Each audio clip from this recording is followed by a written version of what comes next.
Andrew Hutchings here, not a licensed physician, not giving medical advice. It's purely educational and for entertainment.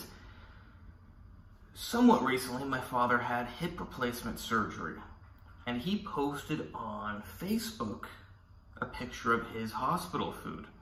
Now, it was something like some sort of meat with gravy, mashed potatoes, vegetables, some sort of dessert, I forget what it was, and some sort of soda.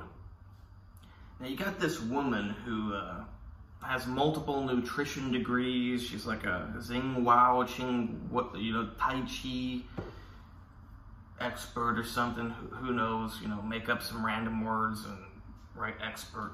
And, she's probably all of them.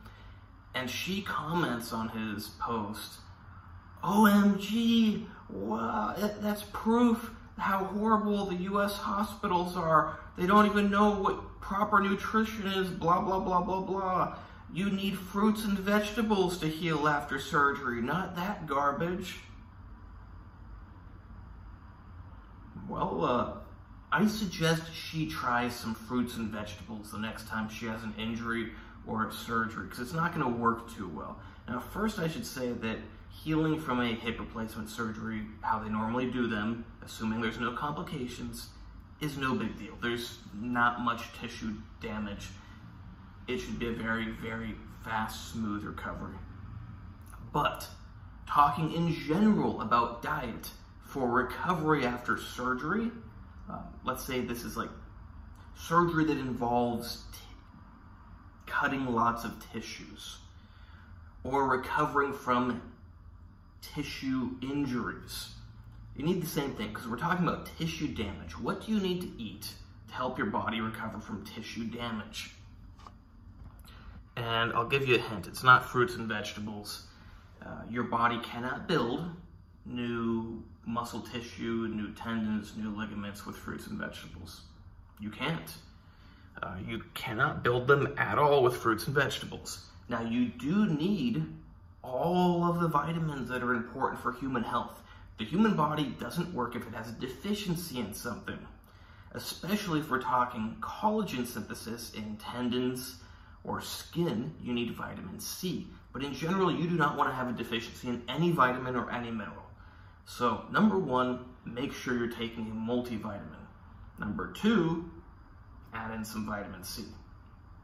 But what are your tissues made of? Well, they're all made of proteins. They're also made of fats, because your cells are made of fats. Your cells, now it's not called a cell wall. I think they call it the cell membrane. Yeah, I'm not good with terminology. I know all the stuff.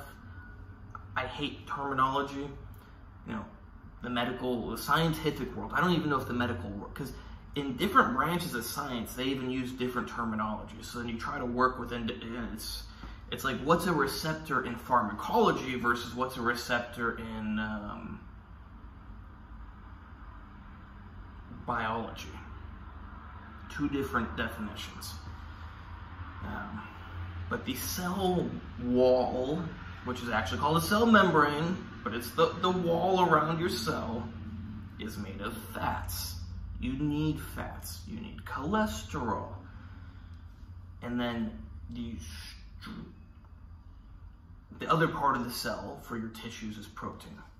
So you need proteins and fats and cholesterol, and none of it's going to work without, well, collagen synthesis is not going to work without vitamin C.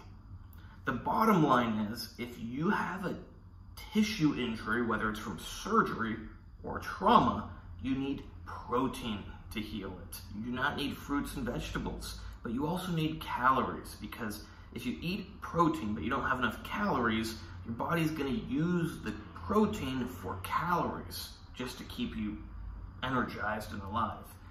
It's tricky to say what exactly it's doing because the human body's complex, but your body needs energy. Ideally it would use your fat, but the matter of fact is, if you don't eat enough, especially if you're not extremely adapted to using your body fat for energy, your body's going to use some of that protein for energy instead of building tissues. So you want to eat protein and get a lot of you want a lot of protein, a lot of calories, excess vitamin C. And you want to make sure you're not deficient in any vitamins or minerals.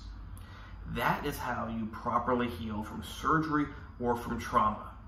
Eating vegetables and fruits can provide you with some vitamins, but that's also a lot of work to consume these things. The last thing I would want to do when I'm injured or after a surgery is have to sit there and eat broccoli and carrots. Like, I don't want to do that. Plus, that's extra work on your digestive system. That's extra energy that needs to go into digesting them.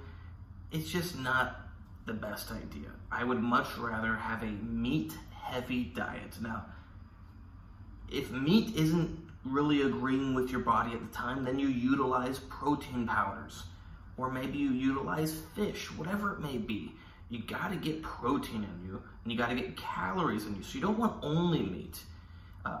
That's why I thought it was so funny that she criticized that meal, because it had meat, it had potatoes, it had the pretty much useless vegetables, it had the dessert, calorie rich, and it had the soda, calorie rich. And the potatoes also have calories, or I think that was my middle finger. But you get the idea. It had the meat, it had the calories. Could have used some more vitamin C, and could have done without the vegetables. Now, some people need vegetables to have normal bowel movements. Maybe it's because of all the other junk they eat, I don't know. Not the topic of this video. The bottom line is, if you're trying to heal from something, the worst thing you can do is focus on the fruits and vegetables. The best thing you can do is focus on the protein and the calories while taking your multivitamin and your vitamin C. Hope you like this video. Please like, subscribe, and comment. Check out my other videos. Check out my Instagram, AndreyHutch, AndreyHutch. You can follow me, or you can message me there for training, consultations, coaching, plans, whatever. Looks like I'm looking kind of small in this video. I think it's from the lighting. But I'm not small. I'm actually pretty big. So you might want yeah, that looks better. You might want training or diet or supplement advice, consultations, whatever from me. Same thing with special supplements. They can be great tools if you know how to use them properly. They're extremely dangerous if you don't know how to use them properly. And most of the time, people aren't going to learn how to use them properly. Your gym bro probably doesn't know how to use them safely, properly, whatever. Your coach probably doesn't know how to use them safely and properly. Your favorite YouTuber probably doesn't know how to use them safely and properly. I do. I'm an expert on the human body. I've studied the human body for a very long time. I've studied performance-enhancing drugs for a very long time. I've studied a lot of stuff for a very long time. But, you don't need to ask me. Just, study for at least 10 years and figure it out yourself. I say 10, you might be able to do it in 5, but you really should spend 10. That's a pretty big time investment, but if you want to do it, do it.